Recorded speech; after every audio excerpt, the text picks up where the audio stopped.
এখন আমি রান্না করব লতি দিয়ে আলু দিয়ে টমেটো দিয়ে শিং মাছ। আর লতি দিয়ে আলু দিয়ে টমেটো দিয়ে শিং মাছ রান্না করলে খুব মজা হবে। আর তার সঙ্গে যদি দেওয়া হয় বড়া বা বড়ি, তবে ওটা আমার ঘরে আছে, আমি এখনই ওটাকে বের করব।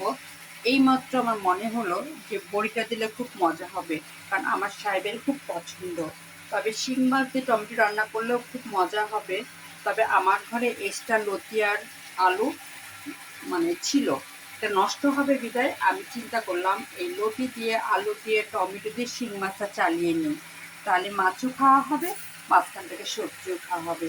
আমার মশলা করা হচ্ছে, আমি এই মুহূর্তে আমি আগে সবজিগুলো দিব, হালকা কষানো হয়ে গেলে ওখানে আমি শিং মাছ দিয়ে দিব। শিং মাছ হালকা কষালেই আমি টমেটো দিয়ে দিব। যেটা এখন আমি রান্না করছি শিং মাছ দিয়ে লতি আলু টমেটো। এটা আমার কষানো হয়ে গেছে, এখন একটু মাছটা দিয়ে কষাই নিব আরেকবার, কারণ আমি শিং মাছটা ইচ্ছা করলে আলাদাও কষাতে পারতাম, কিন্তু আমি চিন্তা করলাম কি আলাদা আর কষাবো না, আমি এটার সাথেই কষাইব। কষায় পানি দিয়ে আমি টমেটো দিয়ে দিব। তবে শিং মাছ যেটা দিয়ে রান্না করেন না কেন অনেক টেস্ট, কোনো সমস্যা নাই। আমাদের সবারই শিং মাছ পছন্দ, এই জন্য ভাবলাম যে লতি দিয়ে আলু দিয়ে টমেটো দিয়ে শিং মাছটা রান্না করি। একটু কষাবো, কষায় পানি দিয়ে দেবো, কারণ মাছটা একটু না কষালে মজা হবে না।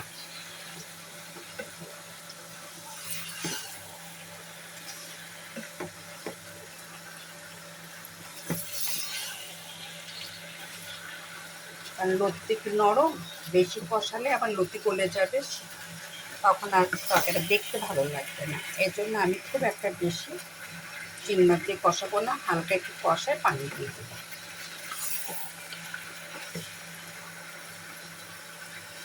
দেখুন আমার কষানো হয়ে গেছে, এখন আমি পানি দিয়ে দিই।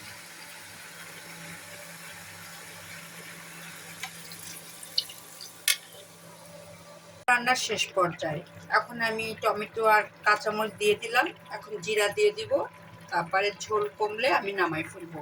আজকে আমি রান্না করলাম হলো লতি দিয়ে আলু দিয়ে আর শিং মাছ দিয়ে টমেটো। এই দেখুন রান্নাটা দেখতে অনেক সুন্দর হয়েছে, স্বাদও হবে।